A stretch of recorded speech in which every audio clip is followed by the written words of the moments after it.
I told somebody after the game, I thought the best part about the game is we played really, really well, and there was still a ton of room for improvement. So when you can play well and there's still room to get better, I mean, that's the best of both worlds. This is the ODU Coaches Show, sponsored by Chartway Federal Credit Union. The Monarchs return to Norfolk red hot after a win at FIU and now return to Ballard Stadium to face another team from South Florida in the Owls of Florida Atlantic. And with that, we welcome you to the Chartway Old Dominion Football Coaches Show alongside Ricky Ronnie. I'm Mark Davis, and Coach, that flight back had to have been fun on Saturday night. Yeah, it's late, obviously. Yeah. You know, modern technology, you get to watch the tape and do those sort of things, which is nice because, you know, you don't have to get up as early right on Sunday mornings. But it was great, and the guys, especially getting on the plane, we had some donors on the plane as well, and so they were very excited, and so it was a great atmosphere for our guys. Now, you had said you sleep through most plane rides, but I guess post-game might be a little bit different, especially after a win?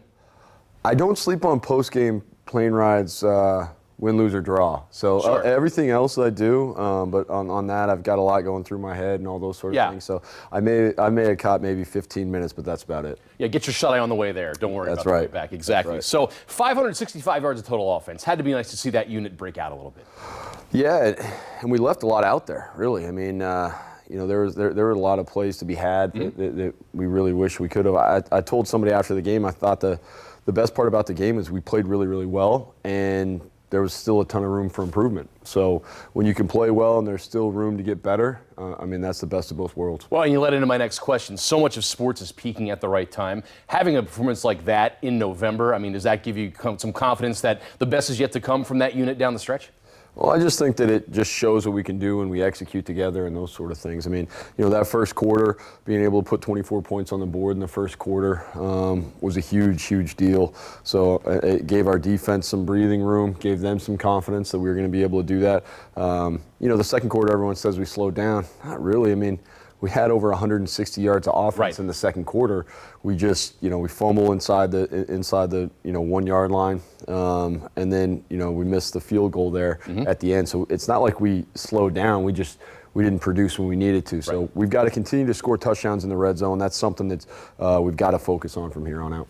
On the ground, two guys over the 100-yard mark. You had Elijah and Blake. Blake's now climbed up to third in Conference USA with 101 yards per game.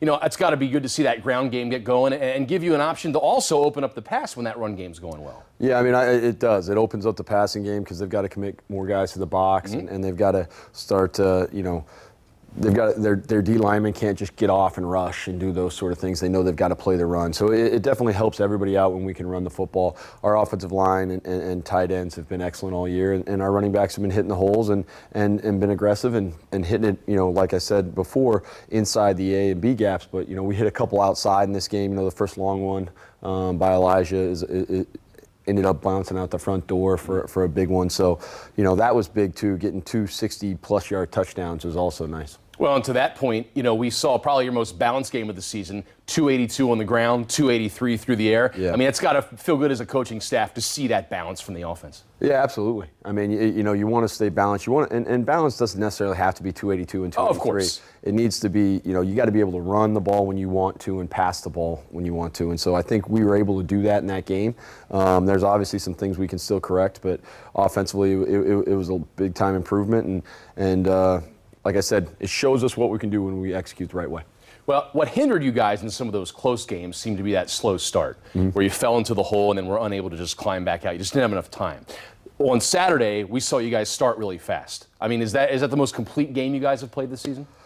You know, there still was that second quarter lull. Yeah. You know, third quarter lull there. That we'd like to eliminate.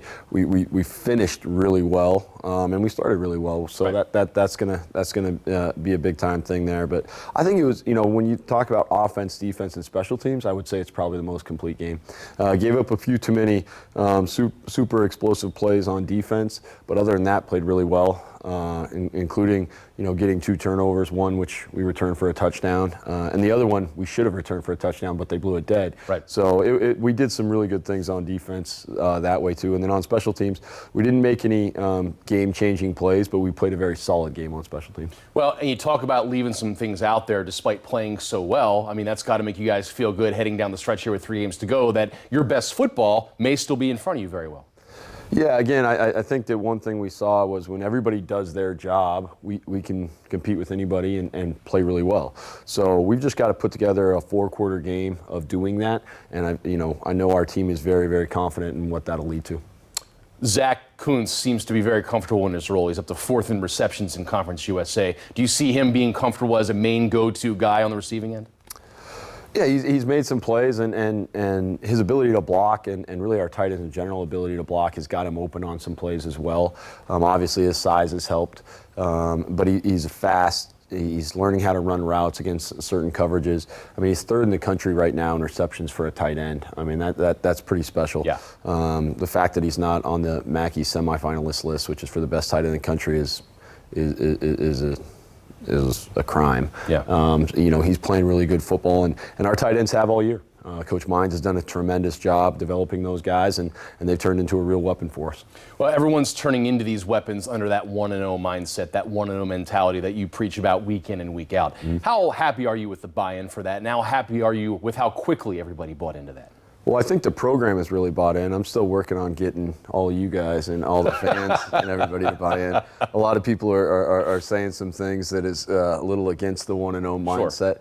Sure. But the guys have bought in, and I've had to bring it back up a couple times. And that's natural. It's natural to slip on that a little bit, and that's why we brought it up and really emphasized it this week and last week, and it's something that we're going to continue to emphasize, from here until, they drag me out of here. Well, the next chance to go 1-0 will be Saturday against Florida Atlantic. We're going to get coaches' thoughts on the Owls coming up in just a bit. But coming up next, the players give us their thoughts on returning home and taking on Florida Atlantic on Saturday. That's when the Chartway Old Dominion Football Coaches Show continues right after this. Play action pass and a pump, and Wolf goes for the end zone. Has Kuntz. Pass. Caught. Touchdown, Old Dominion. What a drive for the Monarchs right out of the box.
Handoff coming near side, having the first down and much more. Elijah Davis, open space in front of him. Can he get caught inside the 10, the 5? Touchdown, Old Dominion, Elijah Davis. After a big road win in Florida, it is back to the friendly confines of Ballard Stadium for Old Dominion this weekend. We caught up with the Monarchs about returning to their home turf and facing Florida Atlantic. They're a good football team, offense, defense, and special teams. I think a lot of it is just us focusing on ourselves and just not us beating ourselves. Whenever we don't do that, that's when we're playing our best football. I mean, they're a good team. They're going to play hard. They're going to give us everything that they have. They're not going to roll over. I mean, so we're going to have to go in there and fight hard, and I believe in all of our guys. We're going to play hard. Looking at the defense specifically, do you think this is a team that you could have some more success on, extend that streak? I definitely go into every week wanting to do my best and do whatever the team needs me to do to get the win at the end. Challenge, I think they're going to come with us with a lot of different formations, and they got a lot of they have some playmakers. So for us, it's going to be a big week of running to the ball. So we just got to run to the ball and get at what we can get at. Getting the players' thoughts on the Owls of Florida Atlantic. And now it's time to hear from you, the fans. And we start with Eli in Virginia Beach. Coach, during the show, we sometimes hear from players if they can invite 3 people to dinner, who would they be? Let me ask you, who would your 3 people be? Anybody, past, present. Wow. Yeah. That's a good one. Holy moly. Eli. I've always wanted to meet Don Coryell, who was a famous football coach. I'd love to meet him and pick his brain a little bit. That'd be great. That certainly would be great. You know, my wife's father passed away last year. Love to have him there. And wow. Yeah, this is a good one. Yeah, this really is a good one. I mean, it's a special one. You know, maybe because we're in Virginia. You know, a guy who seems like he'd be like the most interesting man ever would probably be Benjamin Franklin. Yeah. So I think probably he'd be my other one. A football coach, a family member, and a historical figure. Yeah, I think that'd be a pretty. I think that'd be a pretty good meal. That would be a fun dinner. Yeah, absolutely. No doubt at all. Eli, great question. Coach, great answer. Let's go to Ozzie in Virginia Beach. You have some day games coming up. Easier to play day games instead of waiting around all day to play at night. And which do you prefer? I mean, I think I prefer. I'd love to get up and play at 10 a.m. 9 a.m. Sure. Yeah, right. you know what I mean? Like Little League. You know, get up and play. So, you know, obviously I'd like to do that, but there are some advantages of playing the night games too. I mean, that's a special atmosphere. Some of the best atmospheres I've ever played in have been at night. So I would never trade those things for anything. But yeah, you know, when you play the day games, one of the things that happen, you get in, you get out. I get a little bit more time with my family on the back end, which is nice. And so, you know, those day games are great, but I think that's one of the cool things about college football is you can play them anytime, right? And they're all over the place, and they each provide a little bit something different, and that's what makes it special. Pros and cons to both, like so many things we talk about, right? No doubt. Let's see, let's move to Ayla in Norfolk.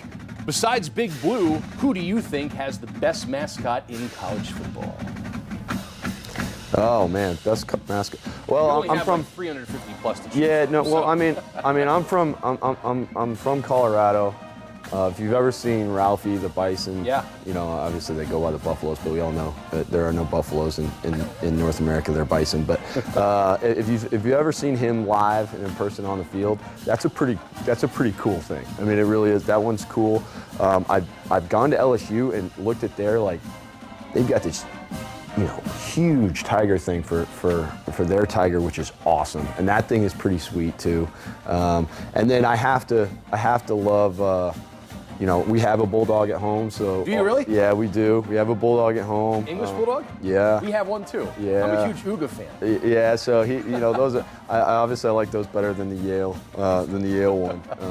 But yeah, so that one, that'd be another one. Obviously, I like all those.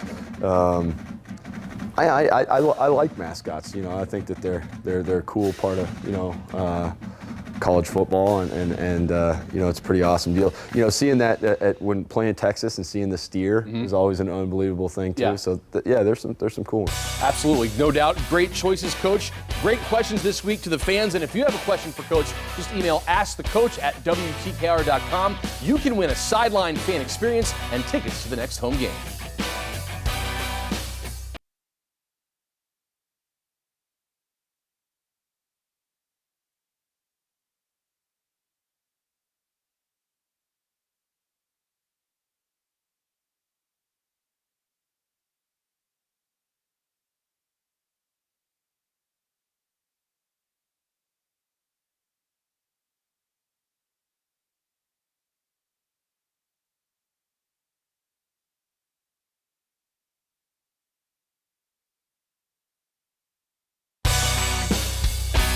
Wolf back to throw over the middle, wide open. Savage, first down and more. Across midfield, Darius Savage. He's going to go coast to coast. Savage shedding tacklers into the open water. Touchdown, Old Dominion.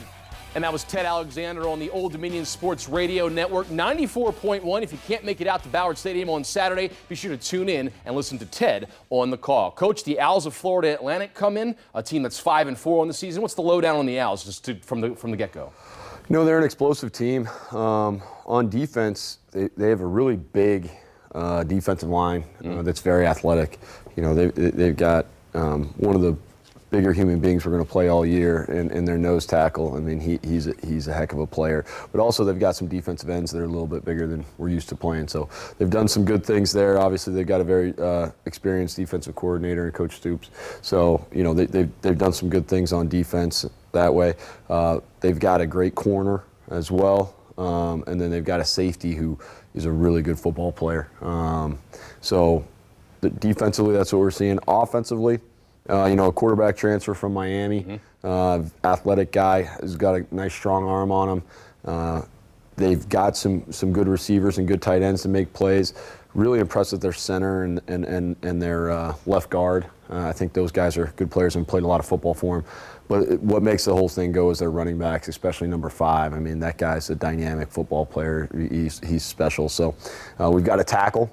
We've got to run to the football, and we've got to make sure we do our job, or you know, they're going to make us pay. And you mentioned N'Kosi Perry, their quarterback, kind of a do-everything guy. How do you contain a guy like that and kind of keep him, you know, controlled? Yeah, you just got to do your job. I mean, you start, you know, trying to make a play against him, and he's gonna make you pay. But if you do your job and whatever, you know, the call is, that's where you've got a chance. You know, you've got to stay in your rush lanes as a defensive lineman. You got to, you know, what we call plaster. If he starts to scramble, you got to stay on your guy and plaster to him. You can't come off and do those sort of things because he can really. That's where he does a really nice job. Is when he does scramble, he scrambles to throw it, and he has the ability to run, obviously, but he's looking to make plays down the field when he scrambles.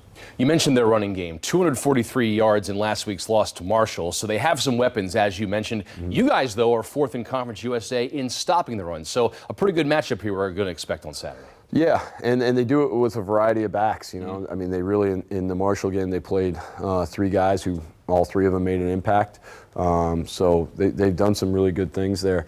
You know, they give you a variety of formations and really make you, you know, stay locked in and focused because you're going to have to know how to adjust to each one of those things. So it's a great matchup for us. Obviously, I know Coach Seiler and our defensive coaches will have our guys ready to play, but it is a good matchup for us in terms of that. So back-to-back wins. I mean, are you expecting a nice buzz at Ballard Stadium from the fans coming back? Well, again, you know, we look at it as going 1-0 twice. There I go again. Yeah. But yeah, I mean, obviously, you know, when you can come off a win, I think that does help the home fans and give them a sense of, hey, this is, you know, this team is worth supporting, and these guys are working hard and doing things, and we'd love to get a big crowd, you know, in there. And so this is, you know, one of our last opportunities of the season to be at home in front of our crowd, and we're hoping for as many people as we can get in there. What statement can this make with a victory on Saturday? Again, the statement of going 1-0 and what hard work does each and every week, and how you can prepare each week, each day, each practice, and what that leads to. I think what it also shows is we've got a good football team that believes in themselves, and you know, I think that not sometimes, I think a lot of times our players are underrated. You know, we've got some great football players, some guys who play with exceptional effort and heart and for each other, and I also think we've got one of the tougher teams in the country, so I like to see that, you know, shown a little bit more. And it's a chance to show that once again on Saturday at 3:30 when Old Dominion hosts Florida Atlantic at Ballard Stadium. Coach Ronnie, thanks a lot, as always, for joining us, and best of luck to you guys on Saturday. Absolutely. Thanks for having me. Hortonslogger, fake, handoff, looking, still looking, pressured, throws near side, pass is going to be picked off at the 39. This is TV Harris, flags on the field. Harris cuts to the middle of the field. He's going to score. Will it hold up with the flag? Touchdown, Old Dominion, INT.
This is a scene that was absent last fall. Between the coronavirus pandemic and no Old Dominion football games, tailgating was not available for Monarch fans. But with this 2021 season, also came the return of pregame festivities. And fans share with me their favorite parts about tailgating. Socializing with everybody.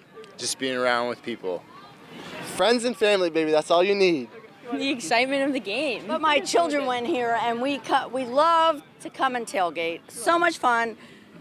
Blessed to be here again this year. Drinking with my friends. I'm an alumni. I used to be in the band, and it's just fun getting together with people in the past. And, we all have kids. Most of us have kids, Just hanging with everyone, having fun, playing games. It's awesome. My friends, my family. There we go. Yeah, absolutely. And how's Getting together, having a great time. Getting together and companionship. Yeah, how much fun are you having out here? Obviously, sharing it with the baby. Yes, it's been so much fun. We love it. Even though she's crying, she's having fun too. Let me know, what does it take to be good at the game of cornhole? Oh my goodness. Well, you have to be able to throw and not be too drunk and aim for the board. That's the best advice you could give. I love it. You should try. We are blessed. Oh, you should. You should. I'm so excited. Okay, ready? Good job. I hope I don't fail miserably. There you go. All right, we found the head cook here at this tailgate, so I'm going to need you to walk me through what makes your tailgate food so special. All these folks right here, There we go. everything is caught by everybody here. Tell what you cook. Oh, today we had mai, tuna, and cobia. Hey, we're very stoked. All of us are pleased that we finally get to do some socializing again. We miss each other. This is what we do. The next opportunity for Monarch fans to tailgate is this Saturday when ODU hosts Florida Atlantic at 3:30 p.m. In Norfolk, Megan Plain with the ODU Football Coaches Show. And that wraps up this week's edition of the Chartway Old Dominion Football Coaches Show. If you joined us late, you can catch the entire program on the sports page of WTKR.com. Remember, Monarchs and Owls Saturday at 3:30. Thanks for joining us. Go Monarchs.